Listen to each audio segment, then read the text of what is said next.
Hi, right, welcome back to part 3 or part 4. I don't know, whatever part it is anyway. I can never remember those, can I? It's part whatever it is of my synthesis tutorial. So I think it's part 3 because we've done like a quick overview. I think the last one was on the oscillators. Now we're going to look at the filter.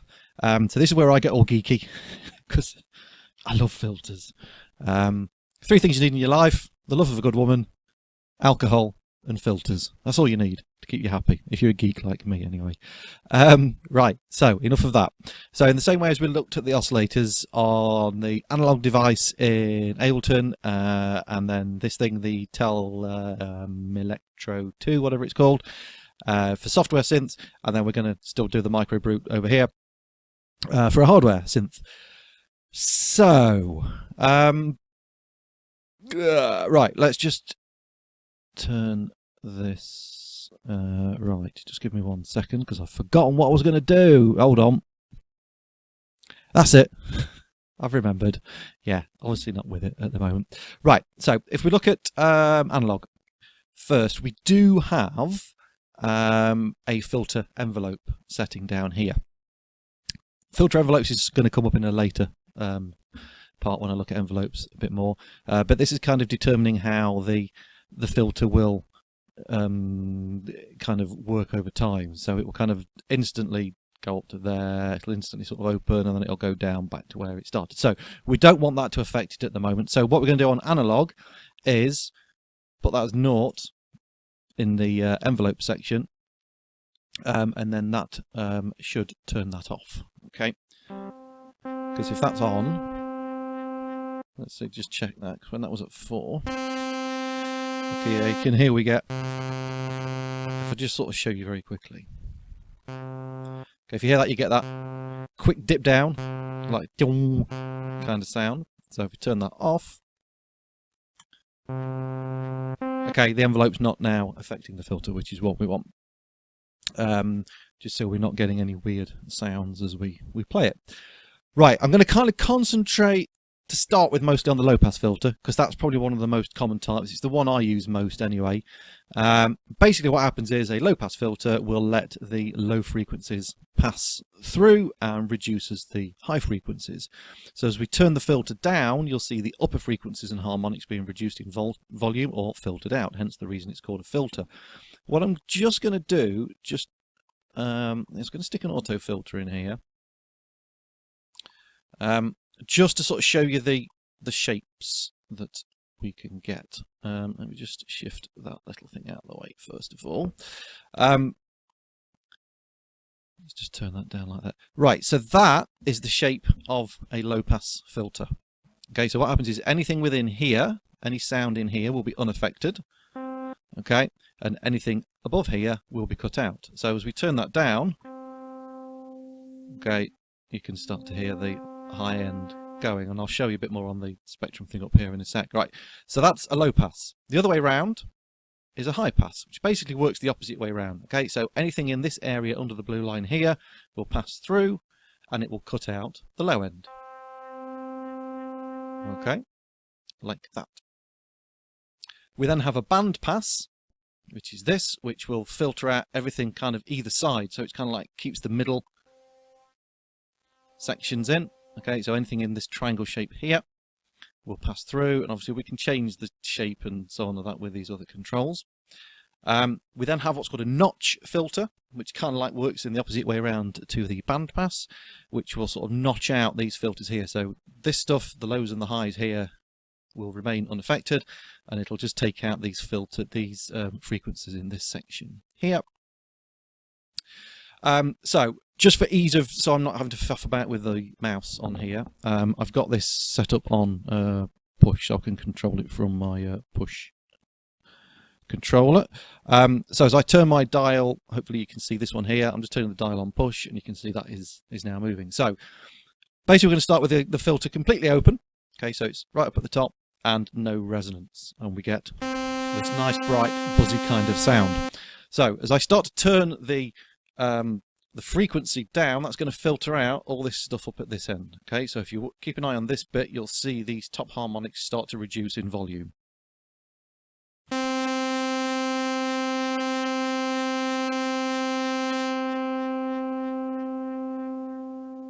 Okay, until it gets quieter and quieter, until when the filter's completely closed, you won't hear anything.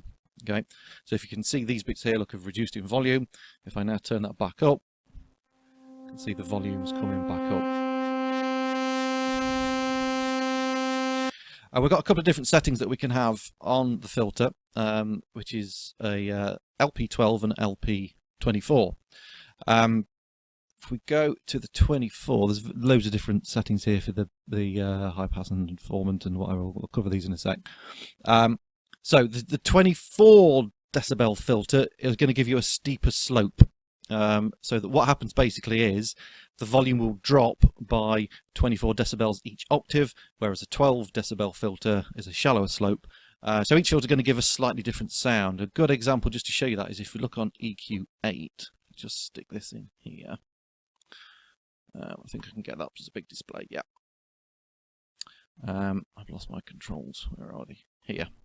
Okay, so if you look at the bottom frequency, okay, that is, if I remember rightly, the 24 decibel slope. So you can see it's a very steep kind of cutoff just here, and then a 12 decibel filter is going to look like that.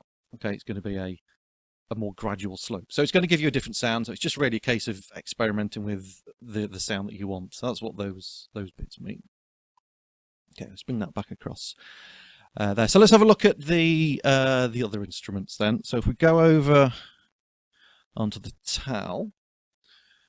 Okay, let's just bring this up here for now. So our filter section is down here. This also has a filter envelope, which I'm going to turn everything down on, so we're not affecting anything. I've also got this mapped to the filter dial. I've got various dials here mapped to push.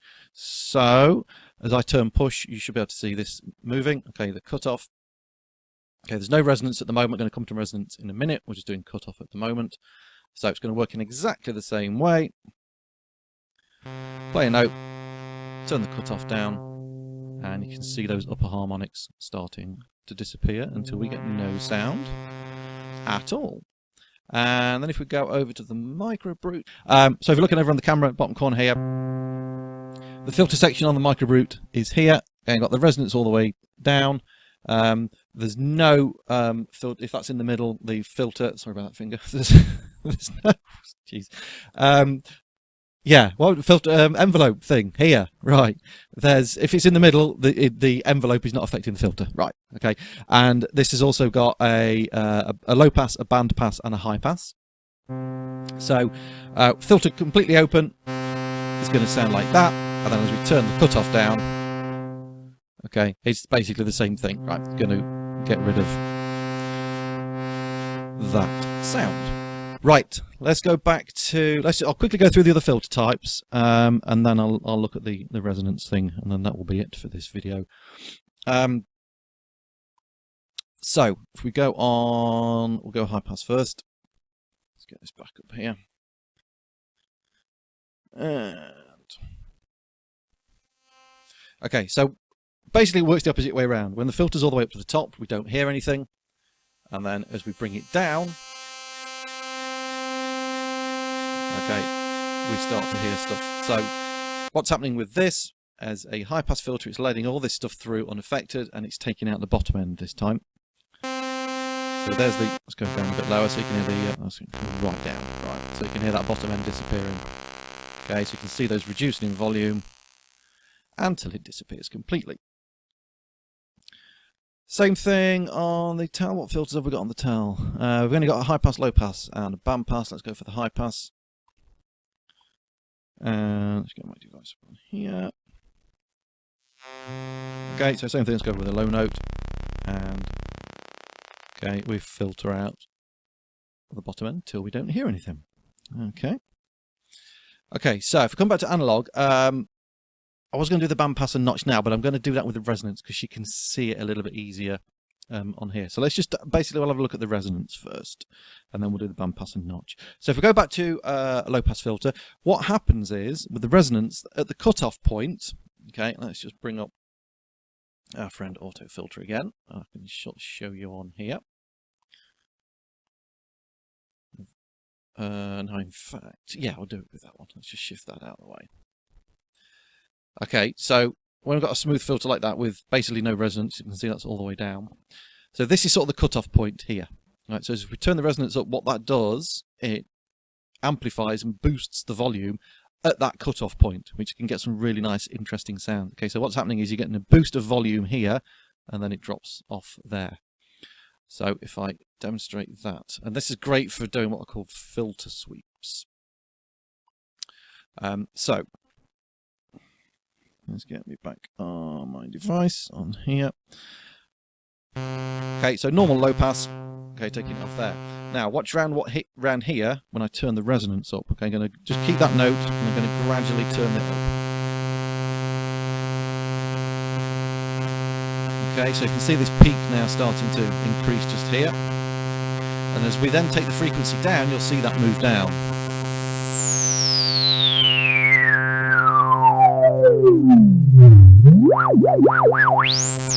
Okay, so you can get some nice cool effects with that. Works the same on all the other ones. If I do it on the microbrute over here, this is the resonance. If I turn that up, and then I'll have a play about with it.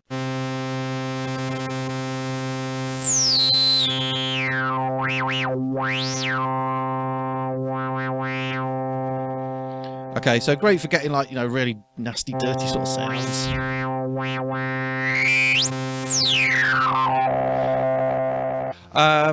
So if we do it on the tel synth, same thing. What are we doing here? So let's whack the resonance up. I think I've got that mapped on push somewhere. Let's have a look. Yes, I have.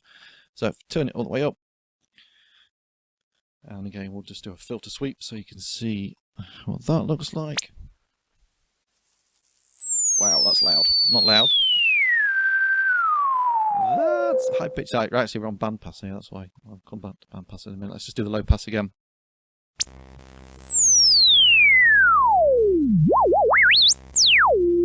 Okay, so let's turn the resonance down a little bit because that's a little bit screechy. There we go. Okay, so you can see that peak moving up and down. So let's do the band pass on here.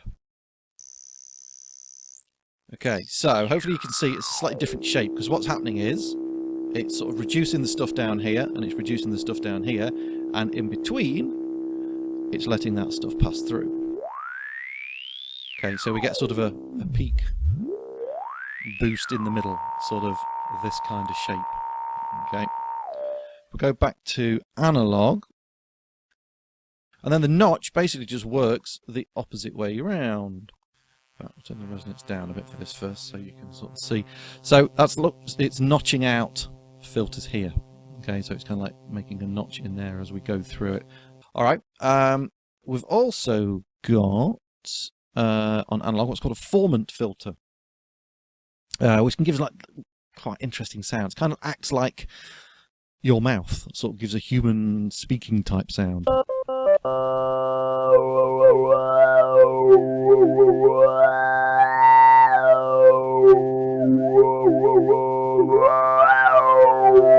Okay, so that's pretty cool for getting those, you know, like voicey sort of sounds. Sort of like that wow, wow, wow kind of.